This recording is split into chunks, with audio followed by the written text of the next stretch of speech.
छोटे से गांव में ज़ारा नाम की एक तजस्सुस भरी लड़की रहती थी।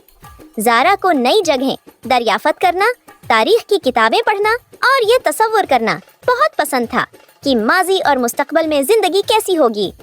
एक दिन जब वो अपने घर के पुराने कमरे में खेल रही थी, उसे एक पुराना लकड़ी का डब्बा मिला जिस पर बहुत खूबसूरत नक्काशी हुई थी।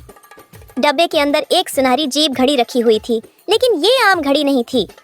उसमें कुछ बटन और डायल थे जो ज़ारा ने पहले कभी नहीं देखे थे। तजस्सुस में ज़ारा ने एक बटन दबाया और अचानक उसके अर्द-गिर्द की दुनिया घूमने लगी। जब घूमना रखा तो ज़ारा ने देखा और हैरत ज़दा रह गई। वो अब अपने गांव में नहीं थी, वो माजी में चली गई थी। सड़कें पत्थर की बनी हुई थी और लोग पुराने तर्ज के कपड़े पहने हुए थे। एक दोस्ताना लड़का उसके पास आया और बोला, खुश आमदीद, तुम साल 1600 में हो। ज़ारा हैरान रह गई।